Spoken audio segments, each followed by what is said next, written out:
12. Nós vamos ler o versículo 6, amém? Aleluia, Jesus! Depois que nós lermos João capítulo 14, nós vamos para Mateus capítulo 16, amém? Todos encontraram João capítulo 14, versículo 6, amém? A palavra do Senhor vai dizer assim: Jesus disse: eu sou o caminho, a verdade e a vida. Ninguém pode vir ao Pai a não ser por mim. Amém? Agora abra em Mateus capítulo 16. Nós vamos ler a partir do versículo 13. Amém? Todos encontraram? Amém? A palavra do Senhor vai dizer assim: quando Jesus chegou à região de Cesareia de Filipe, perguntou aos seus discípulos: quem as pessoas dizem que o Filho do Homem é? Eles responderam: alguns dizem que o Senhor é João Batista, outros que é Elias, e outros ainda que é Jeremias ou um dos profetas. E vocês? Perguntou ele: quem vocês dizem que eu sou?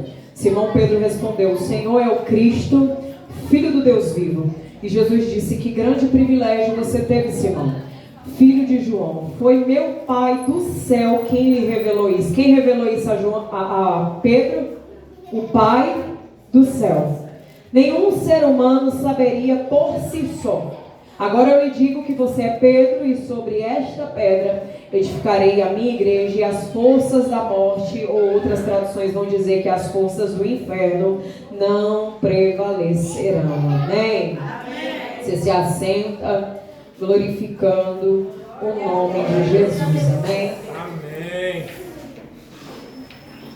Queridos, enquanto eu estudava e preparava essa mensagem, o Espírito Santo me direcionou a Mateus capítulo 16 e logo vocês vão entender que não estamos fugindo da mensagem, né, do tema, e nós vamos entender quem verdadeiramente é Jesus e que verdadeiramente nós só vamos, né, ir até Ele se nós aceitarmos o Pai que o enviou.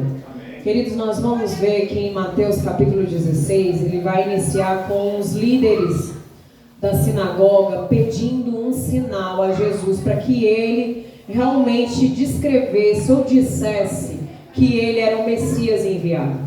Nós vamos ver que não é a primeira vez que os saduceus, os fariseus e aqueles que estavam dentro da sinagoga queriam um sinal de que verdadeiramente ele era Jesus. Nós bem sabemos que eles rejeitavam a Jesus, rejeitavam a pregação de Jesus e não aceitavam, e muito menos aceitavam que ele era o Messias. Então nós vamos ver que no início do capítulo 16 eles querem um sinal. Nós vamos ver também no livro de João, no início do livro de João, quando eles, mais uma vez, os saduceus e os fariseus, eles vão pedir um sinal ao Senhor. Nós vamos ver que a resposta de Jesus lá no livro de João não vai ser a mesma que é aqui no capítulo 16 de Mateus. Nós vamos ver que lá em João ele vai questionar ao povo, aos saduceus e fariseus, e vai falar assim: mas por que vocês querem um sinal? Por que vocês querem tanto que eu diga quem eu sou, se verdadeiramente eu sou o Messias? Será se já não é suficiente o que o meu Pai me enviou a fazer? Jesus estava dizendo: olha, eu já preguei, eu já fiz cego enxergar, eu já fiz paralítico andar, eu já vi pessoas manifestar a glória do meu Pai, e vocês ainda querem um sinal. Aí Jesus, ele vai colocar esse povo contra a parede e vai dizer assim: sabe por que vocês me pedem sinal? Porque vocês não são as minhas ovelhas. Porque as minhas ovelhas, elas me conhecem. As minhas ovelhas conhecem aquilo que o meu Pai pede para que eu faça. Então Jesus, ele já dá um chega para lá para eles. Ele dizendo assim: como é que vocês querem que eu me explique a vocês se vocês não me conhecem? Como é que vocês querem que eu me revele a vocês se vocês não sabem quem eu sou? Porque há um questionamento perante eles. Então nós vamos ver que esses líderes no capítulo 16 de Mateus estão indagando a Jesus. Mas aí nós vamos ver que Jesus, ele vai se reservar juntamente com os seus discípulos. Nós vamos ver que no livro de Marcos e também de Lucas vai descrever que Jesus está orando juntamente com os discípulos. Então nós entendemos que é um momento particular de Jesus com os discípulos. e ele vai lançar uma pergunta aos discípulos. Ele vai dizer assim: quem o povo diz a vocês que eu sou? Nós, escutando essa pergunta, a gente já pode questionar, ou então parafrasear, que Jesus ele vai fazer essa pergunta pela indagação do início do capítulo. Possa ser que sim, mas nós vamos ver, presbítero Rubens, que ele está preocupado com o que as pessoas dizem a respeito dele. Ele precisava estar preocupado? Não, ele não precisava, porque ele era o filho do Pai. Ele era o enviado do Pai. Ele não precisava estar preocupado. Isso aqui é já para a gente começar a entender, porque tem pessoas que servem a Jesus e dizem assim: olha, eu não me preocupo com o que as pessoas dizem ao meu respeito. E eu vim para lhe dizer, vim para poder estourar essa bolha que você está dentro, para que você venha entender que você precisa se preocupar com o que as pessoas pensam ao seu respeito. Você precisa se preocupar com o que as pessoas dizem ao seu respeito. Sabe por quê? Porque não vão falar somente do nosso nome, pastor Tiago. Vão falar daquele que nós carregamos o Espírito Santo de Deus. Nós carregamos o nome de Jesus Cristo. Então, muito nós devemos nos preocupar. Eu não sei se você lembra em 2 Reis, capítulo 4, a partir do versículo 8. Nós vamos ver que a mulher de Sunem, ela recebe o profeta Eliseu na sua casa. Mas não recebe ele porque ele é profeta. Ela vai conversar com seu marido e ela vai dizer assim: olha, meu esposo, todas as vezes que eu vejo aquele homem passar aqui em Sunem, à frente da nossa casa, eu vejo que ali vai um santo homem de Deus. Será que alguém pode olhar para nós, pastor, e dizer assim: ali vai um homem de Deus, ali vai uma mulher de Deus, antes mesmo de alguém saber que nós pregamos, antes mesmo de alguém saber que a gente canta, antes mesmo de alguém saber que a gente evangeliza, que a gente faz a obra? Será que alguém pode olhar para mim e para você e ver que há o brilho do Espírito Santo, que há poder de Deus sobre as nossas vidas? Então nós entendemos hoje, e nós vamos mudar esse pensamento que nós temos, que não me preocupo com o que pensa. Se preocupe. Se preocupe, porque é um testemunho que nós estamos gerando perante a presença do Senhor. Então nós vamos ver que Jesus ele pergunta aos discípulos quem eles pensam que eu sou, quem eles dizem que eu sou. Os discípulos vão dizer: olha, Senhor, já que o Senhor pergunta, alguns estão perguntando, estão dizendo que você é João Batista. Nós vamos ver que no livro de Lucas e no livro de João também vai descrever sobre João Batista e a pregação de João Batista. João Batista era um profeta improvável. Era um profeta que não é como os profetas, pastor, que tem hoje em dia, engomadinho, que só quer, ser o tal, quer ser o exclusivo. Não. João Batista, ele foi forjado no deserto, tinha um paladar bem peculiar, comia até insetos no deserto. Quem é o profeta de hoje, a profetisa de hoje, que quer ser tratado no deserto? Não, ninguém quer. Mas o povo está achando que Jesus era João Batista. Nós vamos ver que em um dos diálogos de João Batista, nas suas pregações, ele está lá pregando: arrependei-vos, raça de víboras, porque é chegado o reino de Deus. Lá no livro de Isaías já descrevia que viria aquele que iria preparar o caminho para o Messias. E era o tal João Batista, aquele que estava chamando o povo de cobra, aquele que estava batizando o povo, era na palavra dura, na palavra de exortação. E o povo está achando que Jesus era ele. Mas sabe por quê? Porque em certa feita, o povo está escutando a pregação de João Batista, olham para ele, vê a eloquência que ele prega, a autoridade que ele prega, a forma que as pessoas convencem e são batizadas, porque soldados estavam se arrependendo. As pessoas ali que não tinham cargos também estavam se arrependendo. Os cobradores de impostos, pastor, estavam se arrependendo, estavam querendo ser batizados e querendo saber como é que deveria servir ao Senhor Jesus. Aí preste atenção, o povo olha para ele e começa a indagar entre eles: olha, será que não é ele? João Batista, será que ele não é o próprio Messias? Será que não é ele que está disfarçado em nosso meio? Porque o homem prega demais, ele batiza demais. Aí João Batista, se fosse algum dos profetas da nossa atualidade, Carlos, iria encher o peito e dizer: sou eu mesmo, sou cheio do poder, eu tenho mesmo a eloquência na palavra. Mas nós vamos ver que João Batista, ele não vai pegar a glória que não é dele. João Batista, ele não vai querer se vangloriar no dom e talento que foi estabelecido sobre ele. Ele vai olhar o povo e vai dizer assim: olha, deixa de bobagem, gente, vocês estão achando que eu sou Messias? Eu não sou Messias, não. Eu batizo vocês com água, mas virá alguém que é mais poderoso do que eu, que vai batizar vocês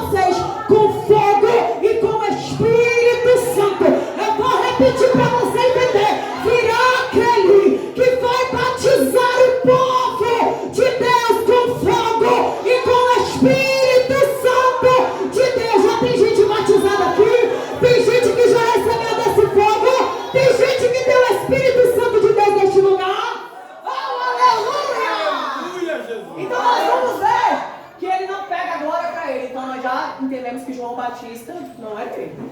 Mas aí o povo ousa a dizer, olha, os discípulos estão dizendo, olha Jesus, já que você está dizendo que não é João Batista, o povo também está dizendo que você pode ser Elias. Ah, Elias, um profeta extraordinário. Eu nunca vi homem de tanta ousadia como ele. Na verdade, vi alguém que também teve ousadia, pastor Tiago. Foi seu servo, que aprendeu com ele, Eliseu. Nós vamos ver que Elias, rapaz, quando ele disse que não ia chover, cara, ele não choveu, não caiu uma gota de água, mas a palavra vai dizer que ele falou assim, ó, assim diz o Senhor, não. Segundo a minha palavra, não cai uma gota d'água aqui. 3 anos e meio, gente, não chove. Que homem de autoridade era essa? Quando ele recebe a ameaça que ele vai se esconder, o Senhor vai dizer assim, tu vai se esconder, Elias? Vai não, Elias, eu não tenho nem caverna pra ti não. Bora lá, vamos lá pra beira do rio Querite, porque lá tu vai beber da água do ribeiro e tu também vai ser alimentado. Creio eu, pastor, que sendo forjado pelo Senhor, ele queria ficar depressivo, ele queria se esconder por causa das ameaças, e o Senhor falou, não é tempo de parar não. Não é tempo de se esconder, não. Possa ser que tem alguém aqui que está querendo se esconder, foi ameaçado, né? A depressão, a ansiedade, que é algo psicológico, viu? Porque tem muita gente demonizando isso aí. Tem gente querendo se esconder, tem gente não querendo fazer mais a obra. Mas eu vou lhe dizer uma coisa, Deus te acha. Deus vai te achar e tem um querite para você ficar. Não se preocupe, porque água não falta e alimento não falta, porque Deus ele vai cuidar de você. Então nós vamos ver que quando Elias ele vai passar todo esse processo, o que ele vai viver? Ele vai provocar os profetas de Baal. Pastor do céu, que homem terrível era esse? Enquanto o povo estava tentando fazer o Baal fazer alguma coisa, ele vai fazer o quê? Ele vai montar o holocausto, no meio daquele holocausto ele vai botar o que? Água. Já viu o fogo pegar em água? E quando ele vai clamar o Senhor, ele vai dizer, bora Senhor, se manifesta e mostra a esse povo que ainda há Deus em Israel. E nós vamos ver o que, gente? Fogo do céu naquele holocausto que Elias preparou. Ah, esse é o Deus que eu sinto. Aleluia! Glória a Deus! O povo está achando que ele é Elias, mas só que Jesus, Deus, é que manifestava a glória sobre Elias. Aleluia, Jesus! Eita, meu Deus! 10 horas eu entrego, viu? O Rubens disse que eu podia ir. Não, pode passar um qualquer pouquinho. coisa vocês pegam o Rubens. Passar Presta 20 minutos. atenção! 20 minutos não tem problema. Não, vou passar não. Eu também estou cansado. Presta atenção. Vamos dizer que ele era Jeremias. Será porque o profeta chorando? Que ministério há de Jeremias, não? Será se Jeremias se encaixa na minha história e na sua história também? Você já quis fugir? Já colocou diversas desculpas na presença do Senhor para dizer, não, Senhor, eu não posso, eu não prego, eu não canto, eu não tenho dom, eu não tenho talento, eu não tem como, comigo não. Jeremias vai ousar dizer que até fala como uma criança. E o Senhor vai dizer o que para ele? Não te preocupa não, Jeremias. Tu pode achar que tu fala como uma criança, mas tu vai falar aquilo que eu colocar nos teus lábios. Eu te levantei, eu te constituí, não foi de agora não. O que eu tenho preparado para a tua vida não é de agora não, Jeremias. Antes que eu te formasse no ventre materno, eu te escolhi. Olha só, é antes da formação. Deus já tinha um plano estabelecido sobre a vida de Jeremias. E pensa num profeta que ficou mais preso do que Saul. Ficou mais preso do que solto, mas recebia a revelação da parte do Senhor. O povo já estava rejeitando, o povo já não queria mais. Aí o povo está achando que o quê? Jesus era Jeremias. Aí vão dizer, não, já que você não é Jeremias, tu pode ser qualquer um dos profetas. Será que era Ageu? Profeta também de conselho. Será que era Sofonias? Será que era Abacuque? Quem será que tu é? E ele vai olhar, eu imagino Jesus dizendo assim, nossa, mas que ousadia do povo, hein? Que ousadia do povo achar que eu sou todos esses, mas não me reconhecem. Não sabem verdadeiramente quem eu sou. Mas interessante é que agora a bola da vez vai na mão deles. Sai da mão do povo, do que o povo acha. E ele vai perguntar agora, e vocês? Quem vocês dizem que eu sou? Era Jesus questionando, Rubens, não o que os discípulos achavam que Jesus era quando ele manifestava a glória dele curando. Pregando? Não. Quem vocês dizem que eu sou? Da intimidade. Não aquilo que todo mundo vê. Porque o que todo mundo vê tá fácil de dizer. Eu olhar para o pastor Tiago e dizer, não, pastor Tiago é pastor. Esposa de quem? Da pastora Valéria. É fácil eu olhar para ele e determinar algo que eu acho a respeito dele. Mas agora da intimidade. Quem eu sou? Jesus estava questionando, quem sou eu para vocês que andam comigo? Quem sou eu para vocês que dormem comigo, comem a mesa comigo, vão de um lado para o outro comigo? Quem vocês dizem que eu sou? Nós vamos ver, e eu quero citar dois episódios que nós vamos ver esse mesmo questionamento sobre Jesus. Nós vamos ver que Jesus, quando ele estava com 12 anos, ele estava onde? Aonde? Dentro da sinagoga. O menino estava pregando, o menino estava pregando. Aqueles maiorais olhavam para ele e questionavam, quem é esse menino? Com 12 anos já estavam questionando quem é esse Jesus.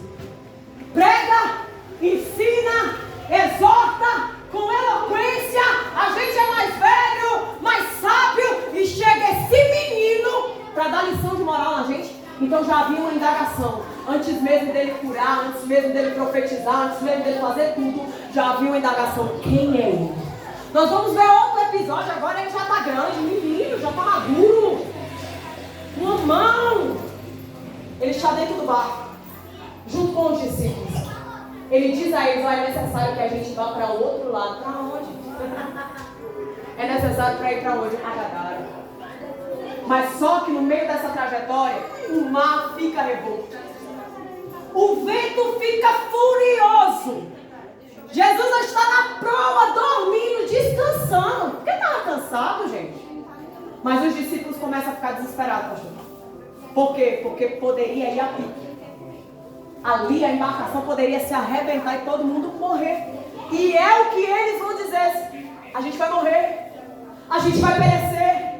A gente não vai sobreviver a isso aqui. Aí vão chamar Jesus. Jesus, tu não te importas que nós venhamos a morrer ou a perecer aqui? Imagina Jesus coçando os olhos, se levantando e dizendo, gente, que preocupação é essa? Que pouca fé é essa que vocês têm?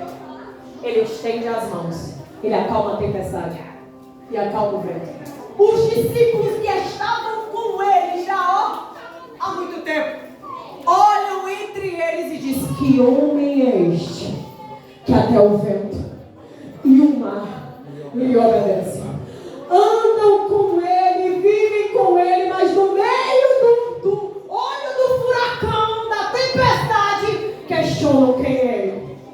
Quando eles chegam do outro lado, pisam na terra de Gadara, e você sabe essa palavra mais do que eu. Ali havia um homem que vivia em meio aos sepulcros.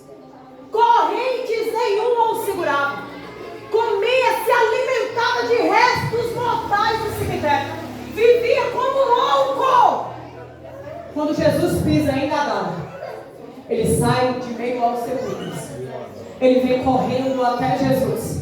Enquanto os discípulos não sabiam que homem era aquele, os demônios que estavam dentro do corpo do gadareno chegam até Jesus. Jesus não chama, mas a presença dele lhes atrai. O gadareno chega a ele e pergunta, filho do Deus vivo, o que queres tu comigo? Os discípulos não sabiam quem era ele, mas Satanás e toda a sua corja dentro de Gadara responde quem ele é. Ele é filho do Deus vivo, ele é filho do Deus Altíssimo. Se tem alguém aqui que não conhece, se tem alguém aqui que ele não se apresentou ainda, eu vim para lhe dizer, demônio e toda a sua corja também o conhece, o reverencia e o respeita quando ele está. Esse é o Deus que a gente serve. Se você tinha alguma dúvida do poder dele, minha irmã, comece a entender o poder que há nele. Comece a entender o Deus que você serve, que não é pouca coisa não, viu? Não é qualquer pessoa não. Então nós vamos ver que eles já haviam indagado e questionavam quem era ele.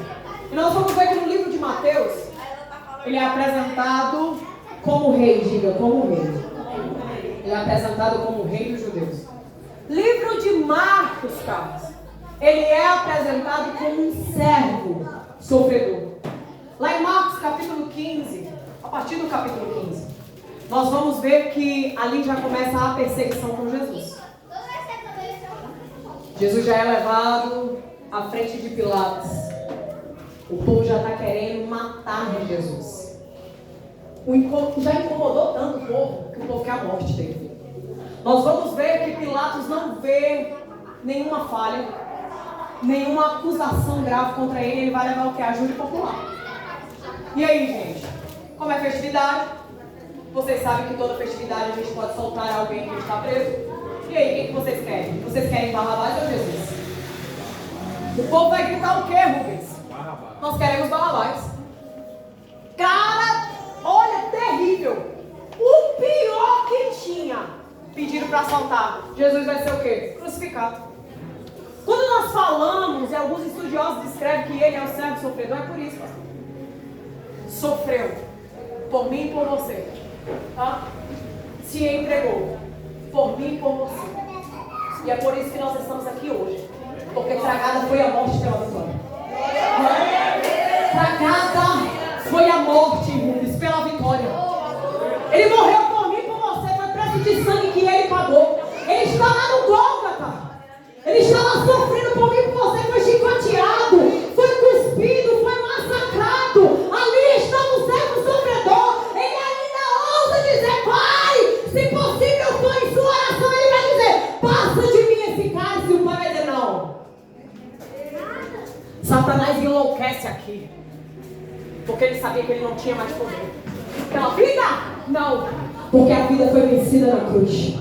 A vida foi vencida na cruz. Então nós vamos ver o servo sofredor. Marcos vai descrever.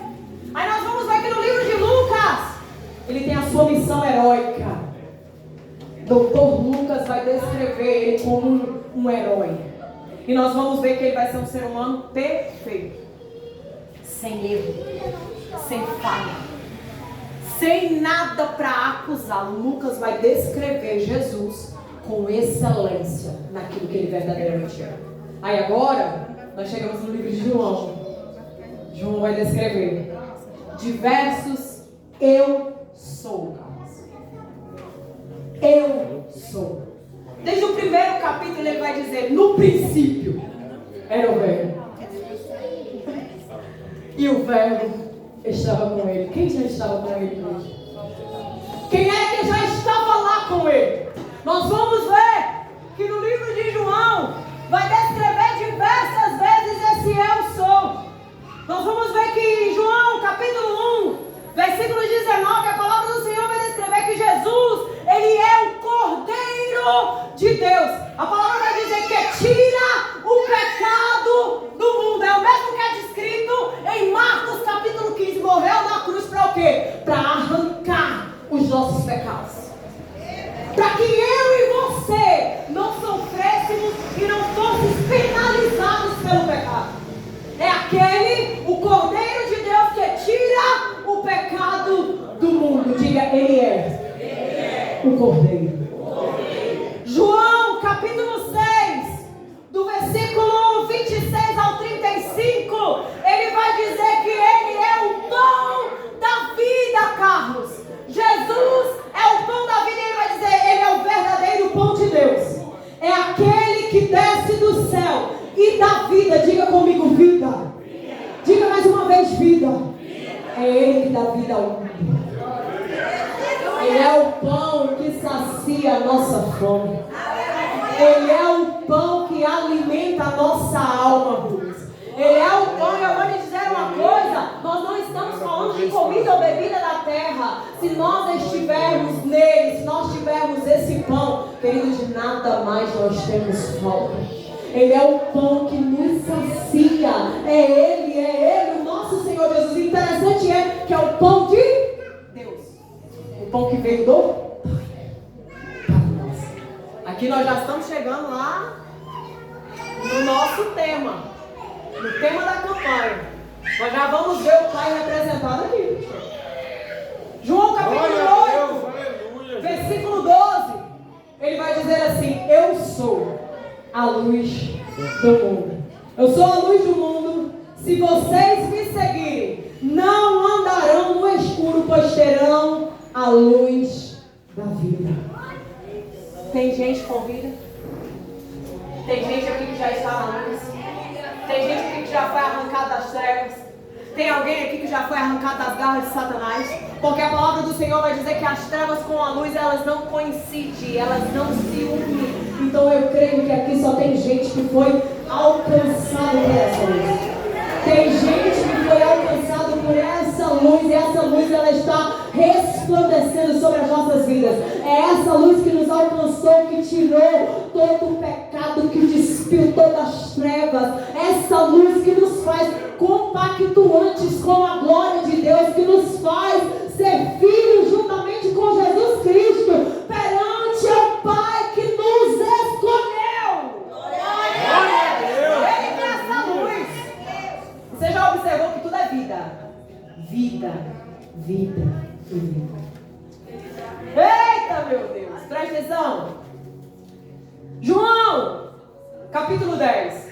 Diga comigo, Ele é o bom pastor. Bom pastor. Quando se fala de bom pastor, antes de eu ler o versículo 10, a gente vai lembrar de quem, gente? Salmo de Davi. Não tem como. Salmos 23. O Senhor é o meu pastor. As traduções vão dizer assim: em nada me faltará. A tradução original, Agnes, vai dizer: de nada terei falta. Era Davi se colocando em posição de ovelha e entendendo que ele tem alguém que guia ele. Ele tem alguém que supre a vida dele. E ele está dizendo: eu tendo ele como pastor, de nada eu terei falta. Aí eu ouso a perguntar a você, que é ovelha, nós somos ovelhas. Por que a gente perturba a nossa alma? Por que a gente coloca Deus contra a parede? Ousamos a declarar Salmo 23. Se a gente for na casa de algum crente, até quem não é crente, ou tem o Salmo 23 ou o Salmo 91 aberto, né? Chega a estar empoeirado, é a parte mais amarela da Bíblia. Não é? É. Se é tudo, né? Ó, gente, vocês não se olham não. Se tem alguém aqui, pelo amor de Deus. Espírito de acusação aqui hoje não. Amém? Amém. A gente ousa declarar Salmo 23, o Senhor é o meu pastor. Mas vocês não se colocam em posição de ovelha. Que se alguma coisa que a gente quer não vier, a gente não vai questionar a Deus. Esse salmo a gente pode, né, conciliar quando a palavra vai descrever, buscar primeiro o quê? O reino. E a sua justiça. E as demais coisas vos serão acrescentadas. Essas demais coisas que serão acrescentadas, é só os nossos sonhos? É o que a gente almeja? É o que a gente busca? Quem é que sabe o que nós precisamos? Ele sabe o que nós necessitamos. Ele sabe o que precisa ser colocado na nossa vida. Então, o nosso pastor, o que guia as ovelhas, o que conduz as ovelhas, o que é acalento às ovelhas, o que rege as ovelhas, ele sabe o que a gente precisa. E eu vou dizer uma coisa: se tem alguém aqui que é murmurador, isso cai por terra hoje. Porque a palavra do Senhor vai dizer que as ovelhas do Senhor conhecem a voz do seu pastor. Quem conhece a voz do seu pastor, indaga com ele. Vamos levar para cá? Pastor da igreja, pastor Tiago, deu uma ordenança à igreja.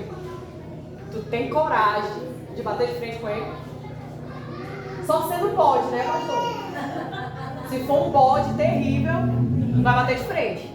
Mas ovelha, ela conhece a voz do pastor. Ela obedece. Ela segue conforme ele quer. Aí João vai dizer o quê? João capítulo 10 vai dizer o quê? Eu sou a porta das ovelhas. A porta é quem? O pastor.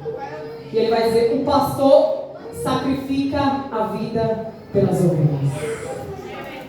Quem é o pastor que sacrificou por nós, querido? Acabamos de dizer. Acabamos de descrever quem é esse pastor. Aí nós vamos mais à frente, ele vai dizer assim, conheço as minhas ovelhas e elas me conhecem. Assim como meu pai me conhece. Então ele está dizendo que tem alguém sobre ele. Então o pai já está se revelando aqui. E eu o conheço. E eu sacrifico a minha vida pelas ovelhas. João capítulo 14, o tema da campanha. Eu sou o caminho, a verdade e a vida. Ninguém vem ao Pai a não ser por mim. Quando ele vai descrever, nós vamos ver que ele está em um diálogo e nós vamos ver que um dos discípulos que está ali questiona ele. Nós vamos ver que um dos discípulos vai indagar a ele. Filipe também vai ser um que vai querer ver o quê? O Pai. Mas Jesus está descrevendo, por que vocês querem ver o Pai? Como é que vocês vão acreditar no Pai se vocês não acreditarem em mim? Tem algumas religiões que não professam e não acreditam, Agnes, em Jesus. Nós vimos um debate, e isso foi até citado hoje no nosso curso, que não acreditam no Espírito Santo. Como é que vai acreditar? Como é que acreditamos em um, em outro, e em Jesus não? É a mesma coisa de nós pegarmos todo o sacrifício de Jesus e jogar num ralo. Quando ele vai dizer que ele é o caminho, é ele que direcionou, até quando ele se fez carne aqui. É ele que trouxe todas as instruções de como nós devemos seguir. Privilégio foi dos discípulos que esteve frente a frente com ele. Alguns não estiveram frente a frente com ele, mas foram conduzidos por ele. E nós vamos ver que quem foi? Paulo. Paulo não andou com ele, não viu ele. Mas lá no livro de Gálatas, se eu não me engano, no primeiro capítulo, ele vai descrever. Alguns estão indagando o que ele prega, a forma que ele profetiza. Ele vai dizer, gente, se preocupa com isso não vem de mim. O próprio Jesus Cristo é quem entrega a mim o que precisa ser falado. Aleluia! E eu ouso a dizer, Rubens, que o que aconteceu com Jesus, o que aconteceu com Paulo, acontece com nós. Não vimos ele ainda. Não andamos com ele lado a lado, mas nós somos usados por intermédio dele. Nós ouvimos a voz dele. Nós falamos com ele através da sua palavra. Então ele é esse caminho. Quando se fala de verdade, não tem como falar, pastor Tiago, de verdade, se não falar da palavra. A verdade é a palavra. Não existe verdade só no movimento. Não existe verdade no roda-roda. Não existe verdade no tal do fogo estranho. Não tem palavra. Não é verdade. Precisa ter a palavra. Ele está dizendo, eu sou o caminho, eu sou aquele que direciono. Eu sou aquele que traço toda a sua trajetória. É por mim. É por mim. Eu sou o caminho. Mas quando ele vai dizer eu sou a verdade, eu sou a palavra. Alguém vai conhecer ele longe dessa palavra? Não, irmão. Você pode ouvir falar dele de testemunho. Você pode ouvir falar dele uma vez ou outra que você vem aqui na igreja e escuta a palavra, porque tem crente domingueiro. Tem crente só da segunda-feira, tem crente só da quarta-feira. Tem! E ainda ousa dizer que serve a Jesus, você é simpatizante. Você simpatiza dessa fé. Mas agora você precisa congregar, ser assíduo na igreja. E você só vai conhecer a Jesus, não é de alguém ouvir falar. Não, não é. Você precisa ter intimidade com Ele na palavra, a verdade. E a palavra do Senhor vai dizer que a verdade o que vos libertará. Não é pastor que liberta não, irmã. Não é a irmã do reteté que liberta não. A irmã do ciclo de oração não. São canais de bênção para poder te aproximar de Deus. Mas o o que te liberta, o que vai trazer salvação sobre a sua vida é a palavra de Deus, é a verdade que é dele. Tem outra coisa. Se inventaram outra coisa, é mentira. Hã? É mentira. É mentira de Satanás se inventar outra coisa. Estão até tentando reformar essa verdade. E quem disse que essa verdade precisa ser reformada? Precisa ser mudada? Não, não precisa. Ela não precisa ser mudada. Não precisa ser tirar uma vírgula e nem colocado uma vírgula. Então nós precisamos dessa verdade. E quando ele vai dizer que ele é a vida, queridos, nós vamos lembrar de que ele é a mulher do poço.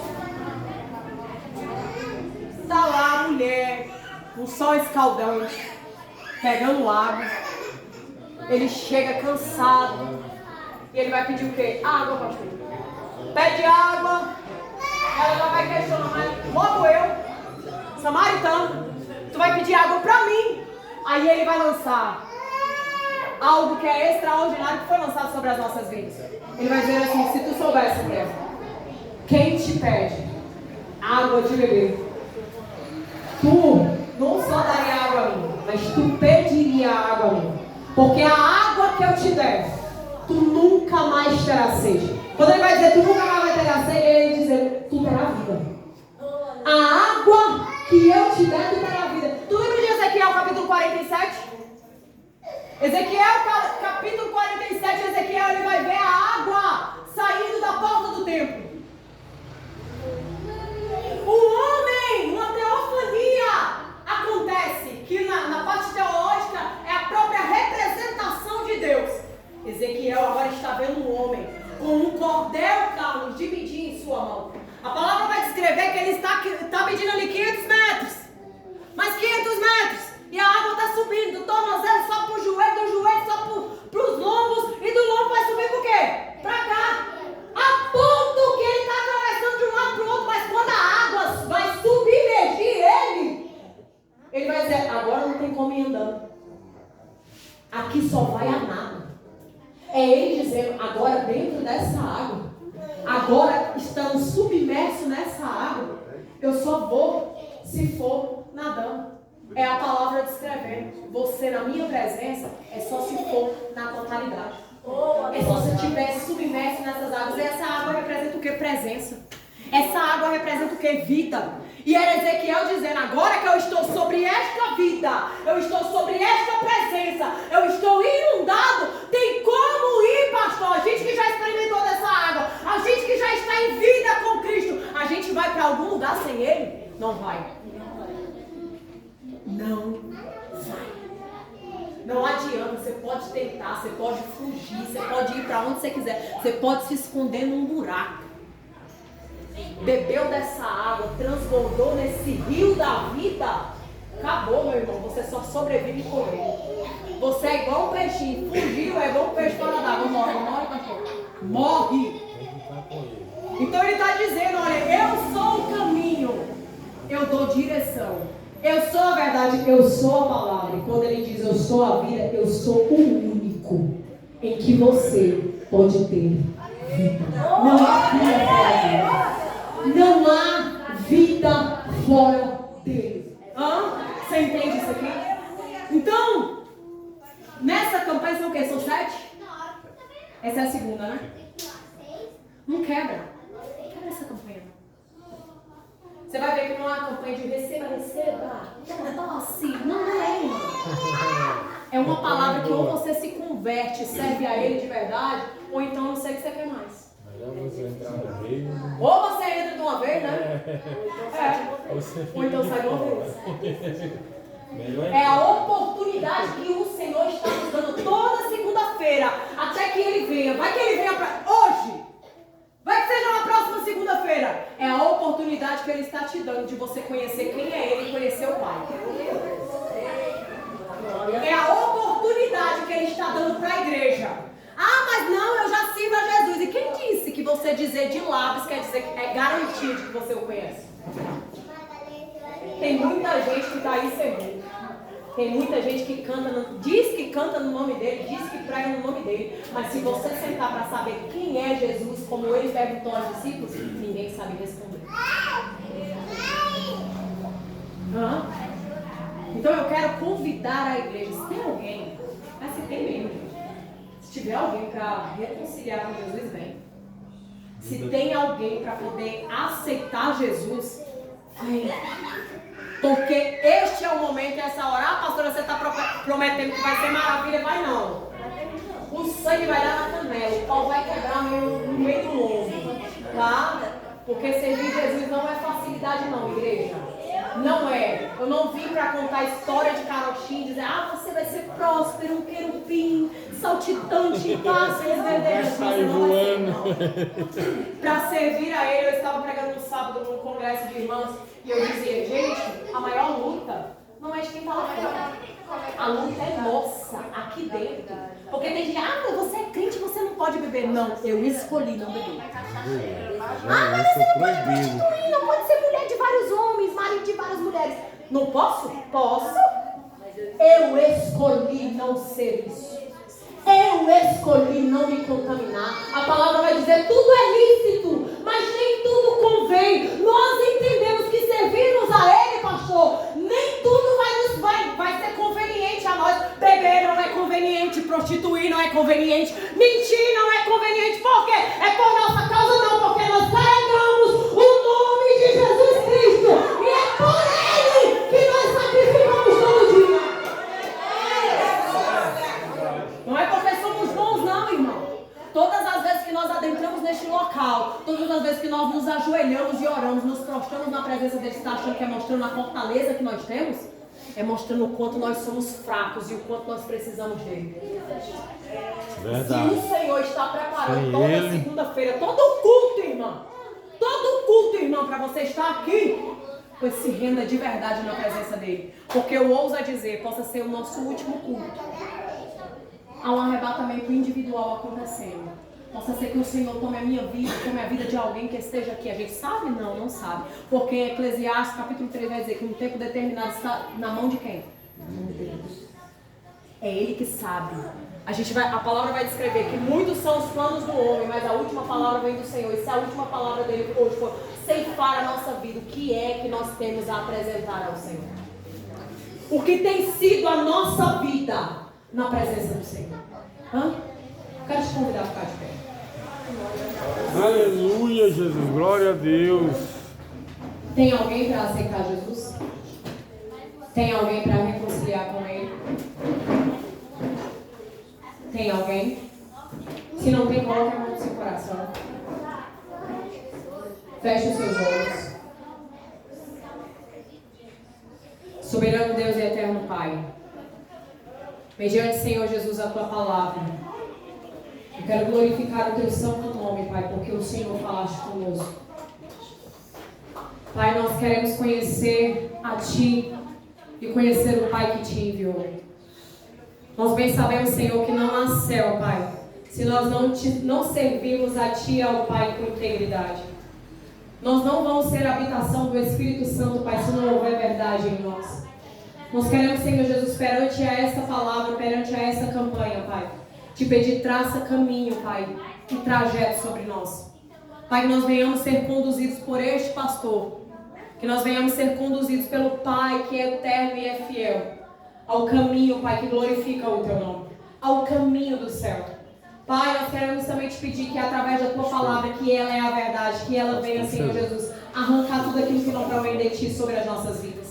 Meu Deus, que essa verdade ela venha dissipar todo o mal, que essa verdade ela venha converter as nossas vidas, a tal ponto que nós venhamos ser semelhantes, Pai, a quem Tu és. Que sobre nós venha resplandecer a glória de Cristo, a bondade que há em Ti, Senhor Jesus, e a Tua soberania sobre nós. Meu Deus, e também queremos te pedir, Pai, que Tu és vida, Pai, que a vida venha ser soprada sobre nós aqui neste ambiente. Meu Deus, que todo o espírito de morte, Senhor Jesus, venha bater em retirada. E nós queremos, Senhor Jesus, estar nesse rio da vida. Nós queremos estar submersos nessas águas, Senhor Jesus, na Tua presença, Pai.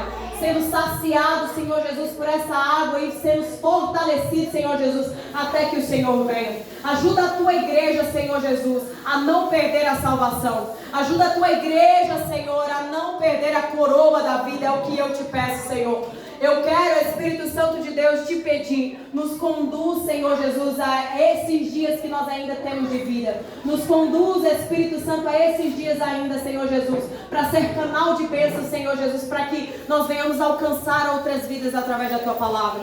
Oh, Pai, flua em nós o Teu Espírito Santo, flua em nós a Tua palavra, flua em nós a Tua presença. É o que eu te peço e te agradeço, em o nome de Jesus. Amém? Amém. Aplauda a Jesus, amém? Eu quero agradecer a minha oportunidade.